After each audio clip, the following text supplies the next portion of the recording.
मध्य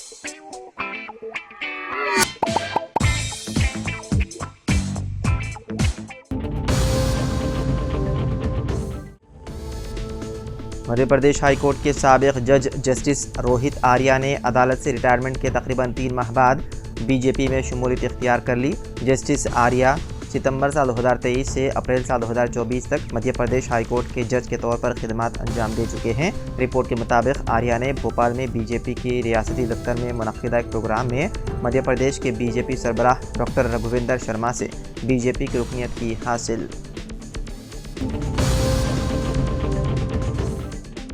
नए फौजदारी कवानीन के खिलाफ वकला की हड़ताल, दिल्ली कांग्रेस का हिमायत का ऐलान। दिल्ली प्रदेश कांग्रेस कमेटी के सदर देवेंद्र यादव ने कहा कि दिल्ली कांग्रेस के शोबे कानून और इंसानी हुकूक के तहत हजारों वकला कल यानी कि 15 जुलाई को दिल्ली में डिस्ट्रिक्ट बार एसोसिएशन की राब्ता कमेटी की कॉल की मुकम्मल हिमायत करेंगे। इस दौरान जिलाई अदालतों में कामकाज नहीं होगा।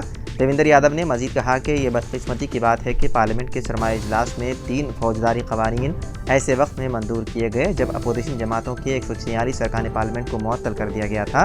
उन्होंने कहा कि यह कवानीन अवाम के हक़ में कैसे हो सकते हैं जबकि उन कवानीन की मंजूरी के दौरान कोई मुनासिब बहस ही नहीं हुई। उन्होंने कहा कि सेहतमंद जमहूरियत में पार्लियामेंट में बहस व मुबाहसा कानून साजी का हिस्सा है, जहाँ अपोजिशन जमातों समेत मौजूद अरकान पार्लियामेंट की जानिब से दी गई अहम तजावीज़ पर गौर किया जाता है। उन्होंने कहा कि पार्लियामेंट के 146 अरकान करोड़ों लोगों की नुमाइंदगी करते हैं और ये जब कवानीन मंजूर हुए तो वो मुअत्तली की जद में थे, जिसका मतलब ये था कि पार्लियामेंट में करोड़ों लोगों की आवाज़ नहीं सुनी गई और कवानीन पास करा लिए गए।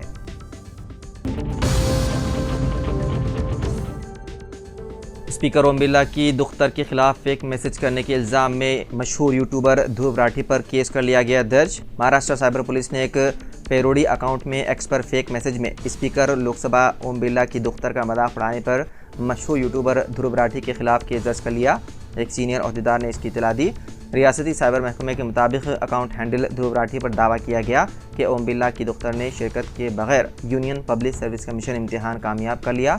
अकाउंट के एक्स बायो में लिखा गया कि ये पैन और पैरोडी अकाउंट है और असल अकाउंट से इसका कोई ताल्लुक नहीं, इसमें कोई जालसाजी नहीं, ये पैरोडी अकाउंट है। ओम बिरला के रिश्तेदार की शिकायत पर पुलिस ने भारतीय न्याय संहिता के दफात के तहत यूट्यूबर के खिलाफ मामला दर्ज कर लिया। इस निशानदही पर के मुबैना फेक मैसेज पैरोडी अकाउंट पर पोस्ट किया गया और ध्रुव राठी से इसका कोई ताल्लुक नहीं है।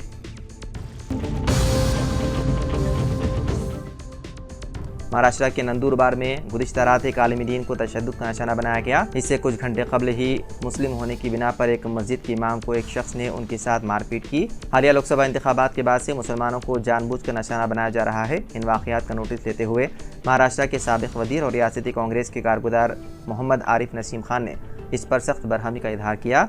इस ज़िमन में उन्होंने नंदुरबार के पुलिस सुपरिटेंडेंट शरण दासिक से रब्ता करके खातियों के खिलाफ फौरी और सख्त कार्रवाई का किया मुतालबा।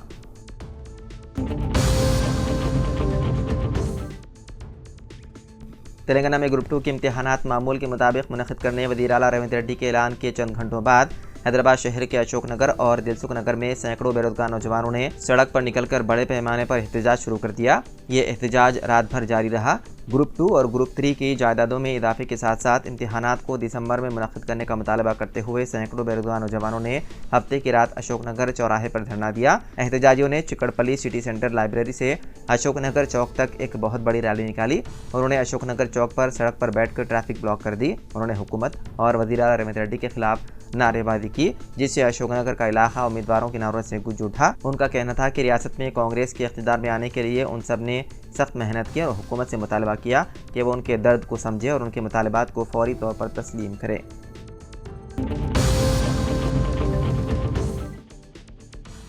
मुल्क की 13 रियासतों के ज़िमनी इंतखाबात के नताइज पर तृणमूल कांग्रेस रुकन पार्लियामेंट महुआ मोइत्रा ने रद्द-ए-अमल ज़ाहिर करते हुए वज़ीर आज़म मोदी पर तनकीद की। वाज़ेह है कि मगरबी बंगाल में 4 असम्बली हल्कों में ज़िमनी इंतखाबात हुए थे, जिनमें तृणमूल कांग्रेस ने क्लीन स्वीप किया है। महुआ मोइत्रा ने वज़ीर आज़म मोदी को सोशल मीडिया प्लेटफॉर्म एक्स पर एक पोस्ट टैग करते हुए लिखा, लोग कह रहे हैं कि नरेंद्र मोदी तुमसे ना हो पाएगा।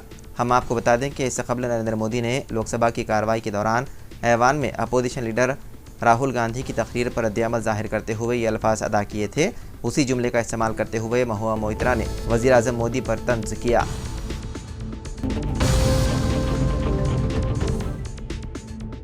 साबिक़ अमेरिकी सदर डोनाल्ड ट्रंप पर फायरिंग का वाक़या आया पेश। पेंसिल्वानिया में डोनाल्ड ट्रंप सदारत इंतखाबी मुहिम के एक हिस्से के तौर पर मुनक़िदा रैली में शिरकत की। इस मौके पर जब वो स्टेज पर तकरीर कर रहे थे तो उन पर गोली चल गई।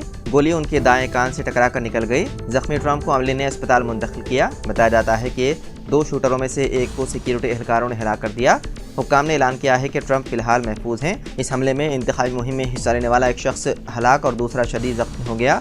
रिपोर्ट्स के मुताबिक ट्रंप तकरीर के दौरान गोलियां चलते ही नीचे झुक गए।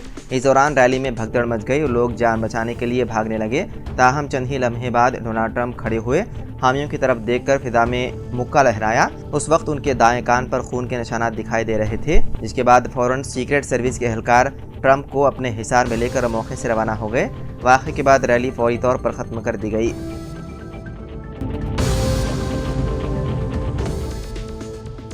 आम आदमी पार्टी के राज्यसभा रुकन पार्लियामेंट संजय सिंह ने मरकज़ी हुकूमत को निशाना बनाया। एक प्रेस कॉन्फ्रेंस में उन्होंने अरविंद केजरीवाल के वज़न में 8.5 किलोग्राम कमी का मसला उठाया। आम आदमी पार्टी ने मरकज़ी हुकूमत पर साजिश का इल्ज़ाम लगाया। संजय सिंह ने कहा कि बीजेपी का मकसद अरविंद केजरीवाल को जेल में अजियत देना है और हुकूमत का मकसद अरविंद केजरीवाल की ज़िंदगी से खेलना है। बीजेपी और उसकी मरकज़ी हुकूमत इस बात को यकीनी बनाने के लिए गहरी साजिश कर रही है कि केजरीवाल शदीद बीमार हो जाएं या जेल में उनके साथ कुछ बुरा हो जाए। उन्होंने दावा किया कि जब अरविंद केजरीवाल को 21 मार्च को गिरफ्तार किया गया था उस वक्त उनका वजन 70 किलोग्राम था। आज अरविंद केजरीवाल का वजन 8.5 किलो घट गया है।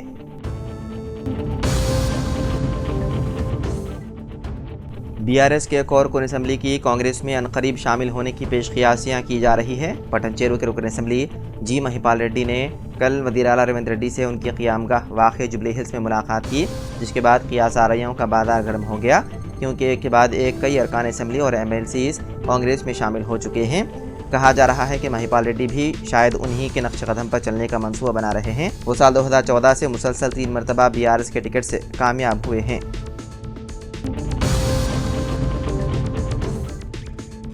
जनाब आमिर अली खान न्यूज़ एडिटर सियासत को बावकार मीडिया लेजेंड अवार्ड से नवाजा गया। मुल्क के मारूफ बिजनेस TV हाईबीज की जानिब से मुख्तलिफ शोबे हयात से वाबस्ता सरकर्दा शख्सियात की समाजी खिदमात को मद्देनजर रखते हुए ऐसी शख्सियात का इंतखाब किया जाता है और फिर उन्हें अवार्ड से नवाजा जाता है। जनाब आमिर अली खान साहब भी उन्हीं में से एक हैं। हैदराबाद के HICC में मुनक़िदा एक पुररौनक तकरीब में न्यूज़ एडिटर सियासत को ये अवार्ड पेश किया गया। रियासती वज़ीर उत्तम कुमार रेड्डी के हाथों बावकार मीडिया लेजेंड अवार्ड दिया गया। इस मौके पर उत्तम कुमार रेड्डी ने कहा कि आज के दौर में एक दियानतदार सहाफ़ी की बहुत ज़्यादा अहमियत है। उन्होंने न्यूज़ एडिटर सियासत आमिर अली खान साहब को अवार्ड पेश करते हुए मसरत का इजहार किया और कहा कि इस अवार्ड की पेशकशी उनके लिए खुद एक एजाज़ है।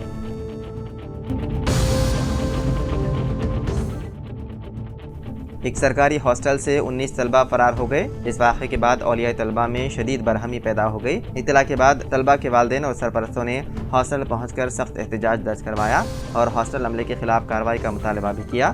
ताहम तलबा के ताल्लुक से कोई इत्तलात हासिल ना हो सकी, जो अभी भी अपने मकानात नहीं पहुँचे।